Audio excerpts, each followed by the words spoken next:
Welcome to We Never Met, the podcast where I have interesting strangers on every single week. Today, if you want to introduce yourself, Lauren.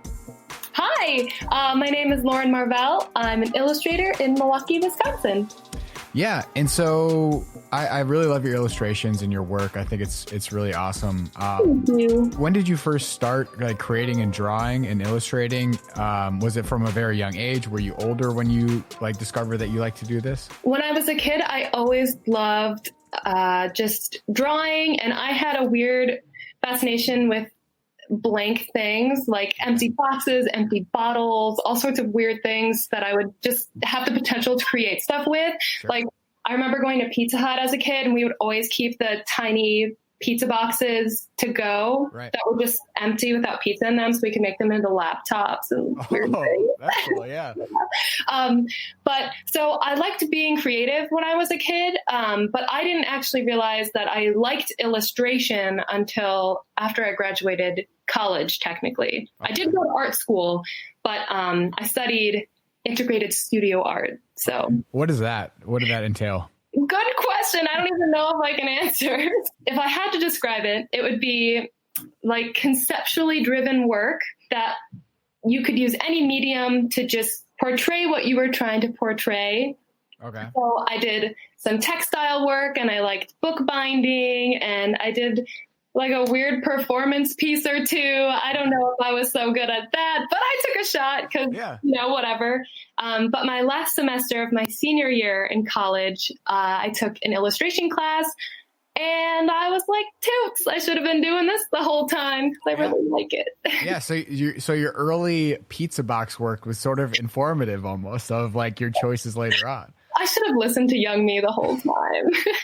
That's interesting though, because most people like sort of that are, at least that I've talked to, that grow up and like do this full time, started at a very young age, where you're sort of opposite, but I'm sure you were drawing at some point when you were little. I was. I mean, I always remember my favorite class was art class, and there was this little collection of work that the art teacher would put on called the Art Splash, and I would always get work in that, and I would be so proud every time, I had work chosen, and it just felt good to make art. But I also took a lot of music lessons. So when I was touring colleges, I looked at a couple different music colleges, and it just didn't feel right. So interesting. What did you play? This is so nerdy. Well, I started on piano. Okay. In third grade. So when everyone else was taking, music classes starting in like fifth grade or something, I kind of had a leg up, and I was like, I already know the scales and whatever. But then in fifth grade, I started playing clarinet. And apparently I was very good at it because I played bassoon. Wow. Yeah, you don't find a lot of bassoon players.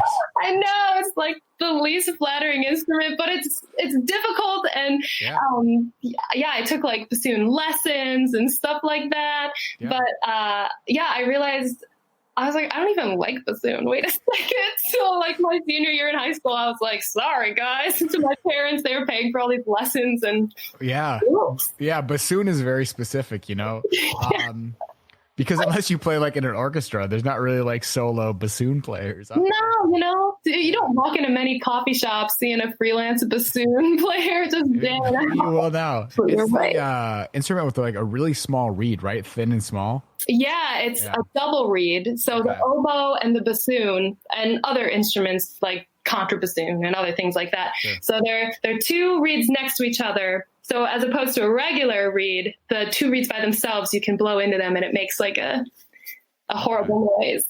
Because I play the trumpet until like my freshman year of high school. But I don't think it's really fair because like when you're making those choices and they make you stick with them, like you're in fifth or sixth grade and you're like, I want to play this instrument. Like in 4 years, you might not want to.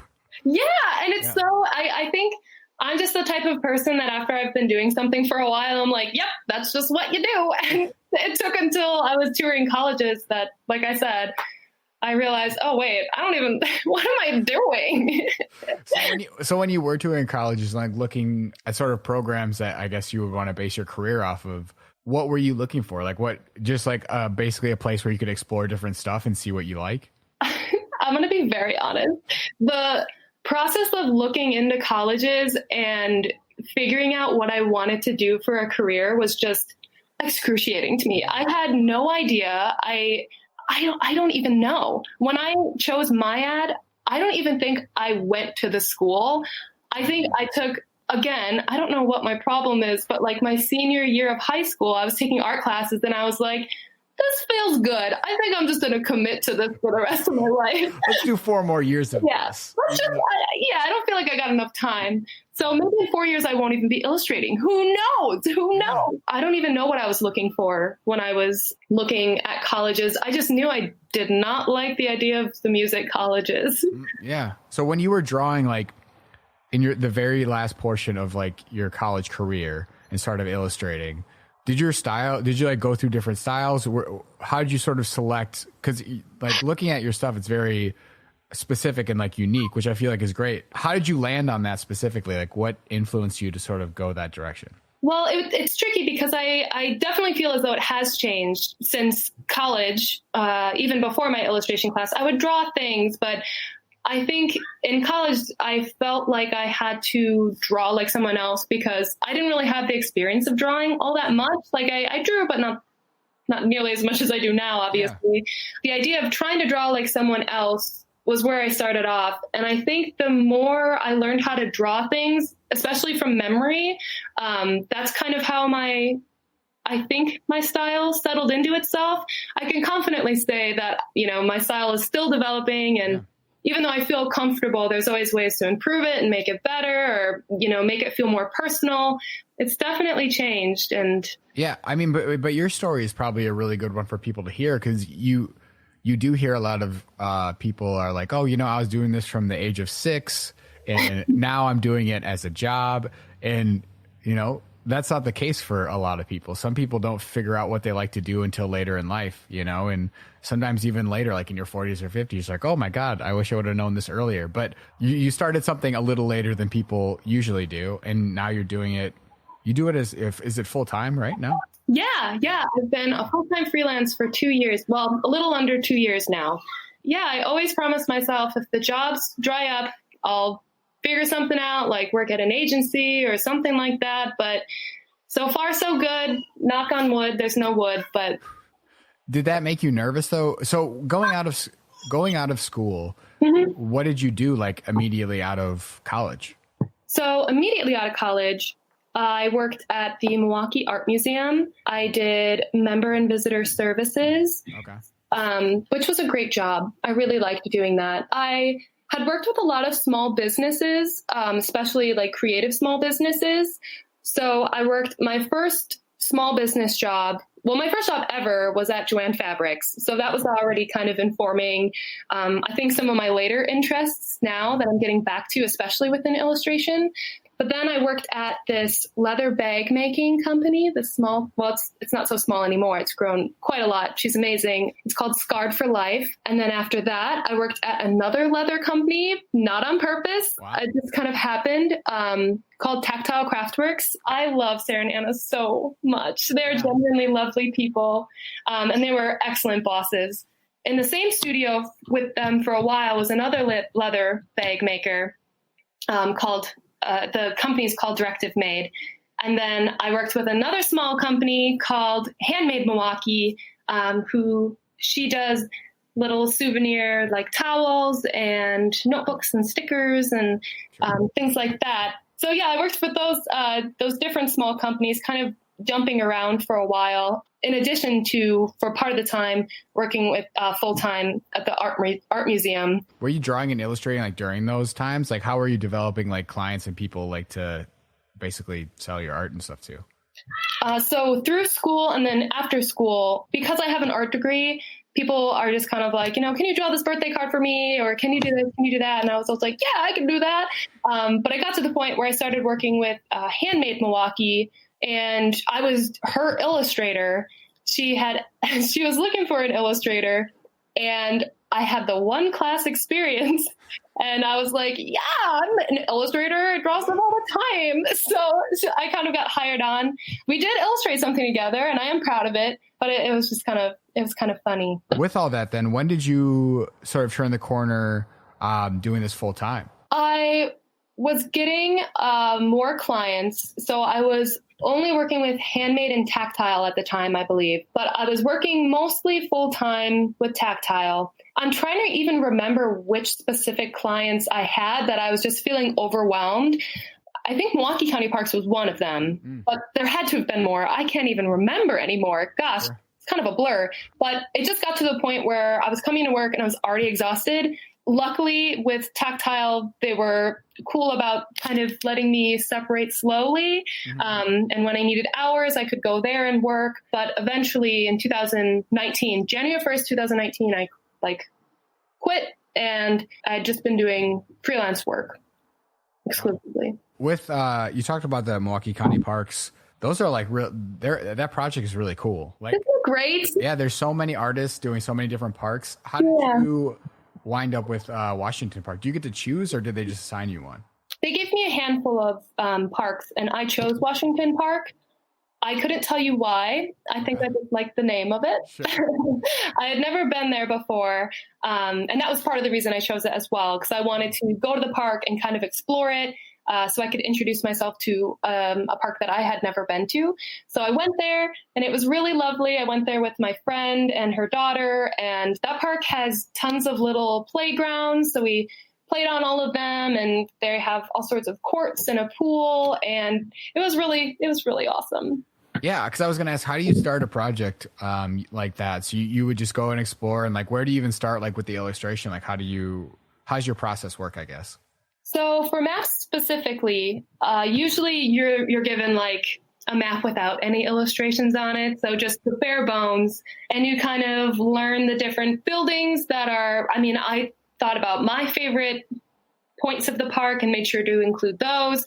Sometimes clients have specific things they want to include. I can't remember if if the Milwaukee County Parks did, but I definitely chose things that I thought were important. And for me, I just kind of added, an illustration of the building or the band shell, the people in there. Not always, but sometimes I'll put people I know in the map. Like I'm in there, my sister's in there, my parents are in there. Yeah.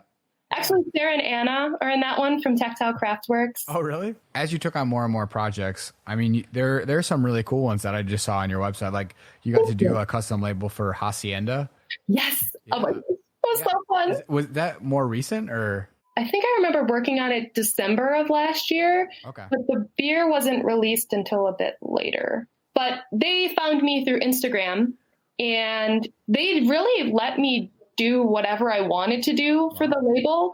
So I really like working in patterns, as you know. They described the beer to me, how it tastes, what makes it special. And I like personifying things too. Sure. So I just did all the little herbs and spices and fruits that I knew would be included. There are multiple different kinds of this divine herb. So there are different colors that I provided them with the different flavorings that they would be infusing. So far, I've only seen the green and the yellow kind. Yeah. That had to be cool to see people like interacting with your art basically. And like, oh my God, that had to be awesome. Yeah. I never thought I'd be able to get to that point, just going into the store and seeing my artwork on the shelf. I remember when I knew that they were tapping it at Hacienda, me and my best bud at the time, we went to Hacienda and we left with a bunch of them in our hands, and I was smiling. And then my boyfriend had already went to the store and surprised me. So we had tons of them. And yeah, I remember the first night that I had them in my actual hand, we drank a 4-pack each and just ate a whole roast beef and watched cartoons. And I was like, this is the best day ever. Life of an artist. So going out of college and at the point you are now where you're already able to do this as a full-time job, why do you think you picked illustration and drawing? You did a sort of major that there was a lot of different roads you probably could have gone on. What is it about drawing and illustration that you kept coming back to, that you like so much? I like that I can show my sense of humor with illustration, and the fact that, with every art form, you can really make it your own. But I think, especially getting my iPad, being able to draw as often as I want and having unlimited brushes and colors and things like that, it felt like the most straightforward way for me to express myself. But I do like doing other kinds of creative endeavors as well. I couldn't tell you why I keep coming back to illustration. Did it just sort of come naturally to you? Because I feel like if you took one class and now like you're at the level that you are, I feel like it had to be sort of a more natural ability because. Yeah. I can tell you definitely I've made a lot of bad work in between, but I think maybe that's what keeps me going back is just the fact that I do it so much. It's just, oh my God, it's like music lessons all over again, except I know I actually like it. I don't know. Yeah. Because I mean, if you gave me one art class, I mean, no, I didn't take an art class in college, but if I did take like an illustration class in college, I can assure you I would not be drawing at a full-time freelance level right now. I would not be good enough to do it.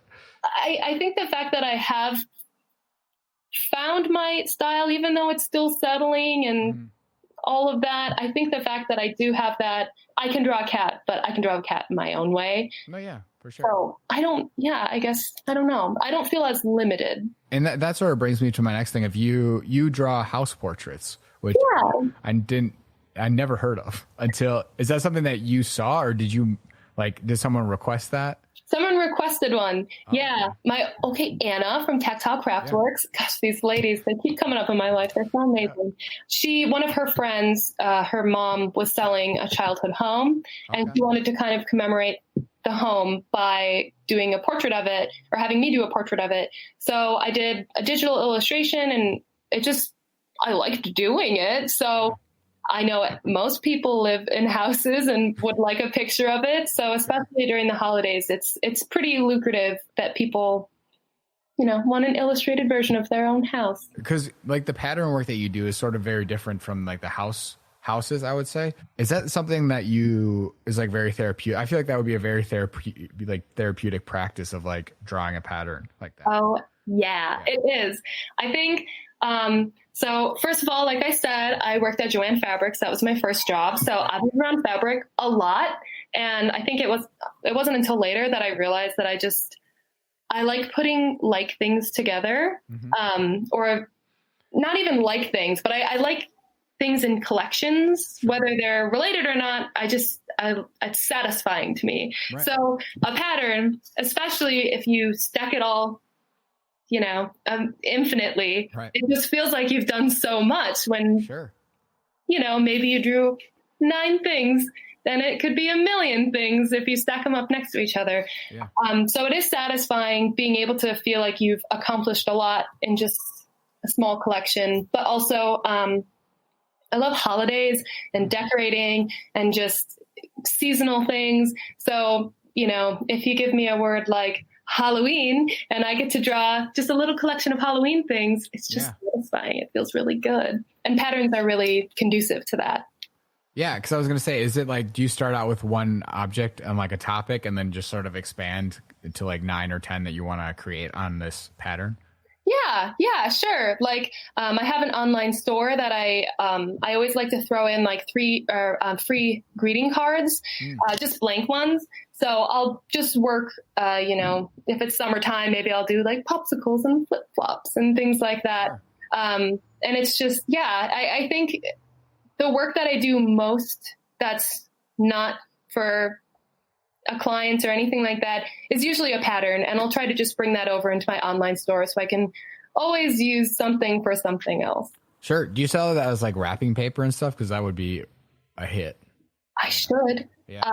I haven't found like a good wrapping paper place to buy it from so that I could actually sell it and it would not be super expensive. Right. I've ordered it from Spoonflower before for like a friend's birthday. Okay. And it turned out really, really adorable, but it was so expensive. They were a good friend. So with drawing like single one-off things, like for example, like a pattern that you're drawing compared to like drawing a whole piece for like a brand, like you did Avenue Coffee House. Yeah. Entire brand. How is that like different for you? And what was the learning experience like of doing like, because was that your first full branded piece that you did? Yeah. Yeah. I guess that was. Oh, or Handmade Milwaukee. Okay. Having to draw that kind of stuff. And I actually only did one collaborative project with Handmade Milwaukee. So I worked with Colleen, who owns Handmade, and that was she definitely taught me a lot on consistency. And drawing is already hard, but drawing consistently is so much harder. Yeah. So Colleen, and she definitely had like a very specific vision. So that was a huge learning experience. But with a company like Avenue, so Sarah, who's the owner, we're good friends, and she left it very open-ended for me, just kind of do whatever you want. So I decided I want to do a space theme.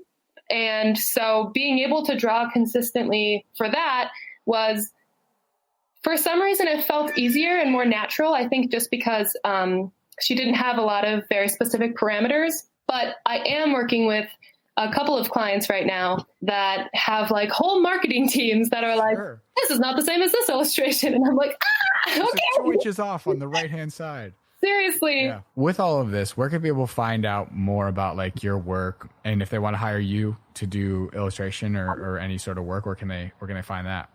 If you just go on my website, laurenmarvell.com, please hire me. That'd be so fun. I would love to paint more murals or do whatever. Not portraits. I'm just kidding. I'll try portraits. Yeah. But yeah, if you just go on my website, you can email me. There's a little contact me button. Well, awesome. Thank you so much for coming on. Your work is awesome, and I really love your illustration. So what's your Instagram as well, so people can follow you? Oh, I just changed it. It's LM_illustrates. Awesome. Well, yeah, go there, go follow her. Once again, thank you so much for coming on. It was awesome talking to you. Thank you so much. Yeah. It was nice talking with you.